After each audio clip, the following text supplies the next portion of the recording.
আচ্ছা বলুন তো, মানুষ কেন পাহাড়ে যায়? প্রকৃতি আবহাওয়ার পাশাপাশি আইস পিক কিন্তু মানুষের মনকে আকৃষ্ট করে। আসলে বরফাবৃত দুর্গম শৃঙ্গে ওঠা স্ট্যামিনা বেশিরভাগ মানুষেরই নেই, তাই চোখে দেখে স্বাদ পূরণটা তো করাই যায়। কিন্তু এভারেস্ট সর্বোচ্চ শৃঙ্গ হলেও মানুষের মুখে শুধু কাঞ্চনজঙ্ঘারই নাম কেন? উত্তরবঙ্গ, সিকিম আর নেপাল তো পাহাড়ের রানীকে দেখার টার্গেট নিয়েই ট্যুর প্ল্যান করেন পর্যটকরা। স্লিপিং বুদ্ধর নেশা যে মানুষকে অ্যাডিক্টেড করে তোলে পাহাড়ে। কাঞ্চনজঙ্ঘার প্রেমে পড়েনি এমন মানুষ কি আদেও আছে?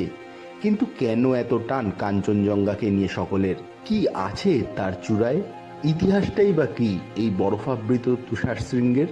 আজকের ভিডিওয়ে সেই নিয়ে বেশ কিছু অবাক করা তথ্য সামনে আনবো।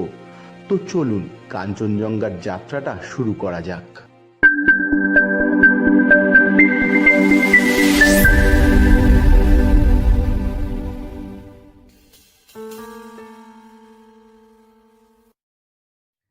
আপনি কাঞ্চনজঙ্ঘা আর এক কাপ দার্জিলিং চা, ভোরের আলোয় চায়ে চুমুক দিয়ে শায়িত বুদ্ধ দেখার অনুভূতি ভাষায় প্রকাশ করা যায় না।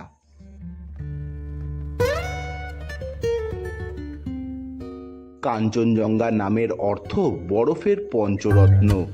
5টি চূড়া থেকেই এর নামকরণ, যার প্রতিটির উচ্চতা 8,550 মিটারের উপরে। 2টো চূড়ার অবস্থান নেপালে আর বাকি 3টের অবস্থান ভারতের উত্তর সিকিম ও নেপাল সীমান্তবর্তী এলাকায়। সূর্যোদয়ের সময় শুরু হয় কাঞ্চনজঙ্ঘার রঙের খেলা। প্রথমে সোনালি আভায় মুড়ে যায় শ্বেতশুভ্র কাঞ্চনজঙ্ঘা, আর আস্তে আস্তে সূর্য যখন মাথার উপরে ওঠে তখন কাঞ্চনজঙ্ঘা আবার তার শ্বেত শুভ্র রূপে ফিরে আসে। কাঞ্চনজঙ্ঘার রূপ যতটা মনোমুগ্ধকর, তার পথ ততটাই দুর্গম।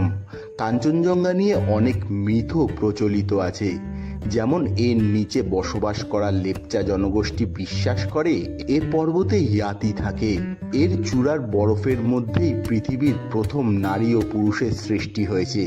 কেউ কেউ মনে করে অমরত্বের রহস্য লুকিয়ে আছে কাঞ্চনজঙ্ঘাতেই। নেপাল আর সিকিমের অনেক মানুষ এই পর্বতকে পুজো করে। তারা বিশ্বাস করে কাঞ্চনজঙ্ঘার চূড়ায় পবিত্র আত্মারা থাকে। তার চূড়ায় পা রাখলে এর পবিত্রতাকে অবমাননা করা হবে। তাই তো অতীতে এই পর্বতশৃঙ্গকে আরোহণ করতে দেওয়া হতো না কাউকে। 1955 সালে জো ব্রাউন ও জর্জ ব্যান্ড সিকিমের রাজার কাছে প্রতিজ্ঞা করেন তারা এর সর্বোচ্চ চূড়ায় পা রাখবেন না, শুধুমাত্র আরোহণ করবেন। এই শর্ত মেনেই তারা যাত্রা শুরু করেন।